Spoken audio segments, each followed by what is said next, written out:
Tonight on CTV News at 5. Compared to last year, it's ridiculously twice the amount. Scary candy costs. It's sour news if you've got a sweet tooth this Halloween.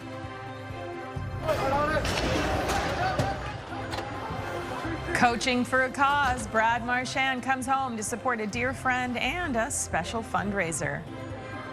You know, we want to be known as the ghost capital of Canada. And Scarecrow stroll. Join us for a frightful tour of Amherst. And it's not just the scarecrows, but the weather that's a bit spooky for Halloween. That forecast just ahead. Live from the Maritimers News Center, this is CTV News at 5. Good evening and welcome to CTV News at 5. I'm Maria Peno-Palace. Thanks for joining us. First at 5 tonight, candy costs. If you haven't already, you may experience some sticker shock picking up mini chocolate bars and chips for trick-or-treaters. As with most things, the price has jumped once again, forcing us to dig a little deeper. CTV's Emma Convey has the haunting details. Pumpkins and spooky yard displays fill the front yards of neighborhoods around the Maritimes. While the sights are sweet, shoppers say the real scare are treat prices at the stores. Compared to last year, it's ridiculously twice the amount. There are specials in different places for sure, but it's pretty pricey when you add it all up. And prices are up from last year. According to the 2025 Halloween treat cost report from the Agri-Food Analytics Lab, households will spend 10 to 20% more. Input costs have gone up, which really forced manufacturers to, again, shrinkflate their products. In fact, this year we're seeing pieces of chocolate that are 9-10 grams. They're very, very small. And shrinkflation will cost you money at the till, but also because of the guilt factor, you want to please children. People are seeing small pieces, they'll give more. Mini chocolate bars are up in price by 15%. Gummies and hard candies up by 10%. Mini chip bags have risen by 12% and cans of soft drinks by 10%. We are expecting that the average household that will actually spend anywhere between $29 to $40 on candy, particularly. Up from last year, where the average household spent between $22 to $37. But Charlebois says prices will go up again next year because of packaging costs. It's just harder for a lot of people with families and kids. They want to buy stuff to give out. It's part of the experience, and kids want to get candy, and, you know, prices are going up everywhere. Sylvain Charlebois says to save a bit this year, it's not necessarily about what you buy, but more so when you buy it. He adds that if you can hold off until the day before Halloween or the day of, you might be able to get a deal. Emma Convey, CTV News, Halifax. Thank you, Emma. So it's either today or tomorrow. That's maybe when you'll get a little bit of a deal on all that candy. All right, Bruce Frisco standing by now at the anchor desk, and you've got some more bad news for Halloween, huh? Well, you know, it's one of the, like you say, it's either today or tomorrow, and with the forecast as frightening as it is right now, some maritime communities are moving Halloween. The worry is, of course, the weather will make it unsafe, so some... For others, though, the rain date is Saturday, so Halloween is a 3-day event this year.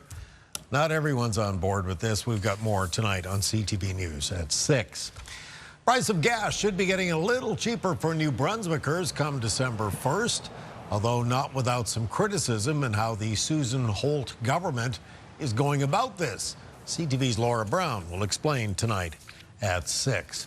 And also tonight, one of the many challenges Nova Scotia Power has had in recent years is power lines coming down as a result of fallen branches and trees. Well, now the utility will become the first in the region to use AI to help them mitigate that risk. Reporters got a first-hand look at how that technology will work, and our CTV's Jonathan McGuinness was among them, and we'll show it to you tonight at 6 o'clock. Right now, we'll head over to the CTV Atlantic Weather Center and meteorologist Kaylin Mitchell, who is tracking this weather coming our way just in time for Halloween. See, I love Halloween, so I'd be okay with Halloween being a 3-day event. Plus, it would give me more evening options to work with to find the ideal one for trick-or-treaters out around the Maritimes. Speaking Speaking of evening conditions, this evening around the region is on the cooler side. Temperatures right now through northern areas of New Brunswick between around 8 and 12 degrees. Those southern and central parts of the province sitting between 10 and 13. Near 13 degrees right now for Summerside and Charlottetown and Prince Edward Island. Most of the temperatures for Nova Scotia this evening between 12 and 15 degrees. A little bit milder down around Yarmouth, sitting at 15. Taking a look at the winds, a little bit variable in direction, but generally speaking on the lighter side, mostly being sustained between 5 and 15 kilometers per hour. There's only a couple spots where the winds are closer to 20 and no real gusts to show you at this hour. As we take a look at things on radar and satellite, cloud cover is continuing to increase from the west of us. That is ahead of the weather system that is bringing us our rainy and windy Halloween weather. It's a low pressure system making its way to the northeastern United States. You can already see it has a band, very steady, even heavy rain along with it. There's definitely some downpours in there, so we should expect some downpours. That wet weather moves through across the region tomorrow. We have rainfall warnings in effect for parts of the south of New Brunswick and parts of Atlantic coastal Nova Scotia. Those areas could see between 40 and maybe upwards of 60 millimeters of rain. The special weather statement continuing for the rest of the Maritimes, cautioning on rainfall totals of 25 to 40 millimeters. Gusty winds for tomorrow, but only one area underneath a wind warning. It's northern Inverness County in Cape Breton. Because of the topography of the highlands there, some peak wind gusts could reach 120 kilometers per hour. More on the Halloween weather when I'm back. Maria. Thank you, Kaylin. Right now, though, a hockey superstar came home last night for a celebration of life, community, and hockey at the Halifax Forum. Florida Panthers hockey star and Nova Scotia native Brad Marchand was back home as a guest coach for the U18 Hunters hockey team, which is based in Cole Harbour. Hunters head coach J.P. McCallum's young daughter, Seela, died last week after a courageous battle with cancer. Marchand and McCallum are very close friends, and Brad got permission from the Panthers to come home and show his support for the family, who, of course, are mourning this awful loss. JP has been one of my closest friends since I was 12 years old. Him and his family, you know, that we've grown up together.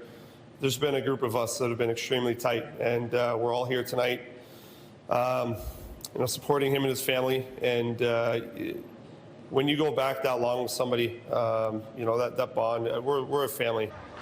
Wow. Very sweet and good of him to come back, and wow, I'm sure it meant so much and means so much to the family. The game, by the way, also served as a Hockey Fights Cancer fundraiser. Andrew Bodnerchuk, another lifelong friend of Marchand and McCallum, also returned to Nova Scotia for the game. Bodnerchuk says plays professional hockey in Germany. All right, we are going to take a break. When we come back, though, an old friend returns to talk about his new book. It takes a great deal of time and technology to get it ready. Rick Grant spent over 4 decades reporting the news of the day on CTV. He joins us next for a conversation about his new book, Broadside, Halifax's wartime pilot boat disaster. See.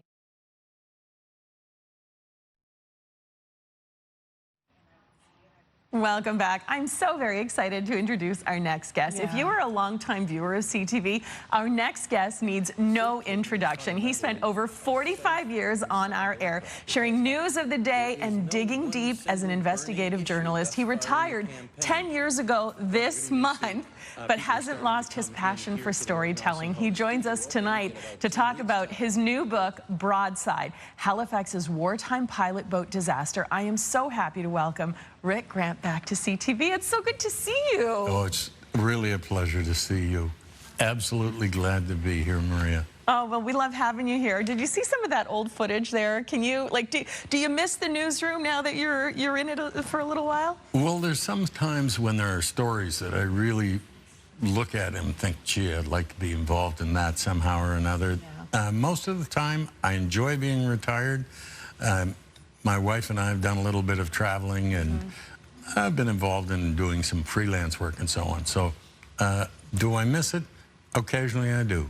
Yeah, well, we miss you in here. That's an understatement, actually. Let's talk about this new book. It is wonderful. It's gripping from the first line. I mentioned that to you when you first came in. It's called Broadside. It depicts the Hebridean tragedy about a collision in Halifax Harbour in 1940. It left 9 men dead Who were these men? Most of those men were either from Herring Cove, surrounding communities like Ketch Harbor or Purcell's Cove, or had been from those areas. They may be living in the city or had city homes. A lot of them would have a home in Herring Cove, for example, and another in the city. They were, well, 6 were pilots, 3 were crew members, and the pilots and crew were really critical to the war effort. The pilots were responsible for bringing ships in, guiding them in and out of port. Many of these ships, and the captains and so on, had never been to Halifax before. So it was mandatory to have a pilot.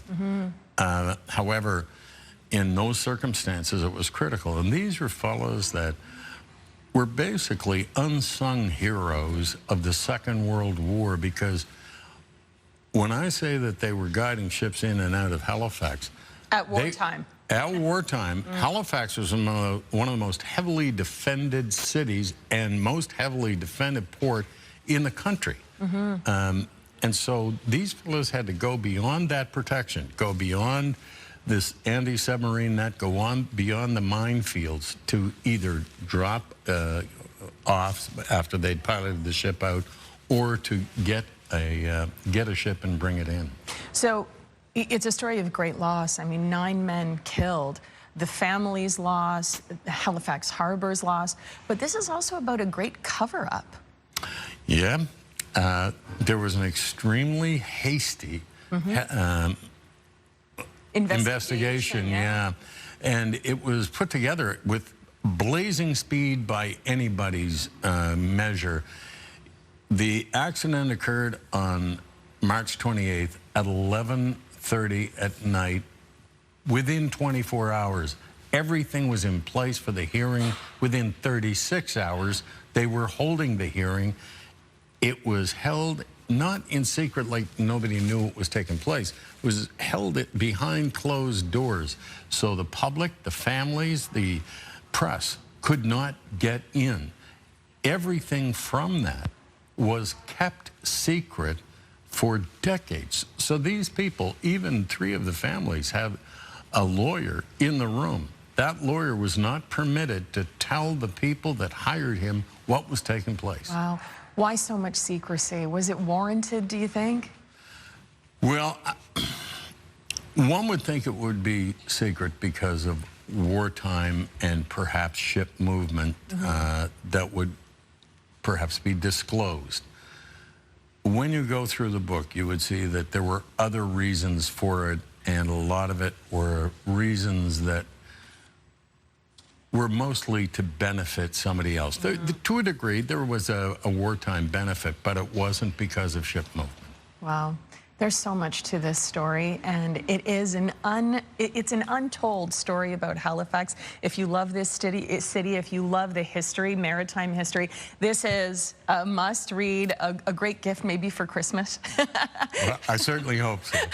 It's so good to see you. Love having you in here. We have to tell people, too, that this Saturday at Broadside's official launch, Rick will host an illustrated Q&A and book signing at the Herring Cove Community Center. Don't miss it. And starting right now, you can purchase Broadside wherever books are sold. Here's Caitlin.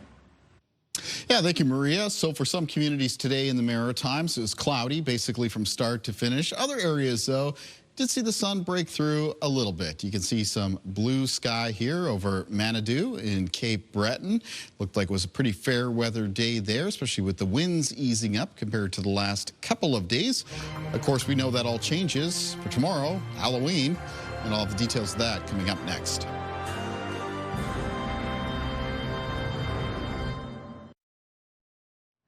Welcome back. CTV has teamed up with CAA Atlantic and Colette for our Costa Rica is Calling contest. We are giving away an unforgettable 11-night tour for 2 of beautiful Costa Rica. The winner will enjoy a jungle crocodile safari and bird watching excursion, and choose from a zip-lining adventure or volcano lava field hike.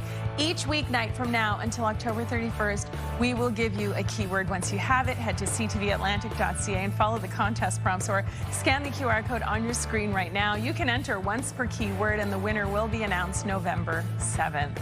And tonight's keyword is surfing.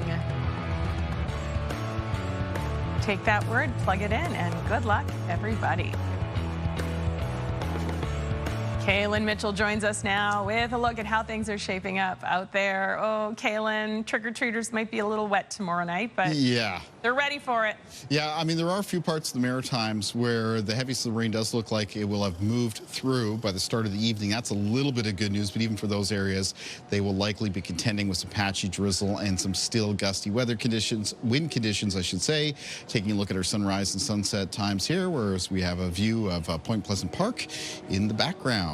Let's begin with an update on Hurricane Melissa, because Melissa does play a bit of a role in our Halloween forecast, though it's not coming directly through the region. It's pushing a lot of moisture with it as it moves up towards the north, and some of that moisture is going to get wrapped up with the weather front. That is our weather maker for Halloween that's making its way out of the northeastern United States, and that increases the potential of some periods of heavier rain and some downpours, both of which are in the forecast for tomorrow. So taking a look at our weather systems map, how are those two systems lined up currently? Well, they're starting to come together a little bit. You can see the front now pushing just off the Atlantic coastline of the eastern United States. And of course, Hurricane Melissa still making its way northward. Bermuda, by the way, still underneath a hurricane warning. Taking a look at things on radar currently. Not much is showing up yet, but as we move into the overnight hours, the first of the rain is going to start to arrive for communities in western New Brunswick, especially near the border of New Brunswick and Maine, and the southwest of Nova Scotia. So let's take a closer look at that timing. Let's head into the start of the day for tomorrow. That rain is going to be represented here in through the greens, and the potential for periods of heavier rain and downpours showing up through the brighter colors, the yellows into the oranges. So you can see already by the start of the day for tomorrow, some downpours could be on the doorstep of the southwest of New Brunswick and southwestern areas of Nova Scotia. And it doesn't take long moving from the morning into the afternoon for most of the Maritimes to get into this wet and windy weather. At 2 p.m., some of the heaviest of the rain should be coming through central areas of Nova Scotia, including in around the Halifax area, approaching parts of the southeast of New Brunswick, maybe a few downpours up around the northeast of New Brunswick, Bathurst and the Acadian Peninsula, and then moving into the evening hours, the potential for some of that heavier rain comes across Prince Edward Island and into eastern areas of Nova Scotia. Let's stop here. This is around 6 p.m. on Friday. Pretty common time when maybe a lot of trick-or-treaters would be heading out. Areas in the Maritimes that maybe have the best chance of being out of the steady rain, well, that includes much of the south and west of New Brunswick, as well as basically the western half of Nova Scotia, where the rain is still likely to be coming down, at least into the first part of the evening. Prince Edward Island, eastern areas of Nova Scotia, including Cape Breton and parts of the north of New Brunswick. After that, as we move into the night, that steadier rain moves off towards the east. In behind it, though, we are left with patchy showers, drizzle, and fog. And winds are going to be gusty with this weather system as it moves through. Initially, out of the east and southeast on Friday, some peak wind gusts up between 40 and 70 kilometers per hour, the strongest on exposed areas of the coast and higher terrain. And don't forget, we do have that wind warning out for northern Inverness County and Cape Breton, where some of the peak wind gusts could top out over 100 kilometers per hour. And winds are going to remain on the gusty side throughout Friday night and into the start of the weekend on Saturday. Now, low temperatures in the forecast for tonight around the Maritimes, mostly high single digits and low teens, a little bit cooler for communities in the north of New Brunswick. And then high temperatures in the forecast for Friday, because initially the winds are out of the southeast. Some of the highs actually come up between around 13 and 17 degrees, a little bit cooler than that through northern areas of New Brunswick. Let's take a look at our weather watcher for tonight. And tonight's weather watcher is coming in from 6-year-old Claire Mayette from Bucktouche, New Brunswick. Claire has sent us a drawing of playing with friends in the park. Thank you. And weather watchers can come in to CTV Weather Watchers, P.O. Box 1653, Halifax, Nova Scotia, B3J2Z4, or email kaylin.mitchell@bellmedia.ca. Maria. Thank you, Kaylin. Before we head to a commercial break, a quick correction for you. Our word of the day, our key word is actually nature. Grab that QR code and good luck, everybody. Nature is our keyword in the Costa Rica is Calling contest. Okay, headed to break. Here's a look at what's coming up next. I'm Josh Smith in Amherst. It's a fall tradition that's turning heads, literally. We'll show you the displays that are bringing the community together. More on that coming up on CTV News at 5. The town of Amherst is looking a little spooky this week. The annual Scarecrow stroll is back, and it's drawing crowds, classrooms, and plenty of creativity. CTV's Josh Smith takes us there. Some are big, some are small. And just like the town's great Amherst mystery, these scarecrows come with stories of their own. This is the 6th annual Scarecrow Stroll, and it's part of our yearly event called Esterfest. The festival of the Esther Cox is growing every year, and so is our Scarecrow Strolls. More than 40 businesses, and for the first time, half a dozen residents have built their own spooky display. I think what makes it special is that it brings the community together and it gives us a sense of pride. Here there were over 1,000 kids in the downtown core from the 3 local elementary schools that did the stroll. It's also a competition with bragging rights on the line. People have the opportunity to vote on what they feel is the scariest scarecrow or the best scarecrow. It's become a showcase of small town pride and creativity, something store manager Nicole Kearney says gives people the reason to stop in and look around. I wanted something that was spooky. I wanted something that people would come in and kids would be terrified and tell their friends. From cobwebs to clever characters, each display is different. Everybody does something different and something new every year, so it's just a wonderful expression of creativity for everybody. Organizers say events like this keep Amherst connected, a way to celebrate the town's history while drawing new visitors. We had a lot of people coming from away this year for Esterfest, but we want to be known as the ghost capital of Canada, and that's what we're working towards. The Scarecrows will stay up through Halloween, wrapping up a 2-week festival that ends with an under-18 hockey game featuring Team Canada at the Amherst Stadium tomorrow night. Josh Smith, CTV News, Amherst. The ghost capital of Canada, they're well on their way. Thank you, Josh, I love for sharing. Yeah, and not even a wet Halloween forecast is going to dampen those spirits, will it? I'm going to have more details of that coming up at 6, including a recap of the warnings in effect for the region. We'll see you and Bruce at 6 o'clock. I will see you tomorrow. Have a great night. The national news is next.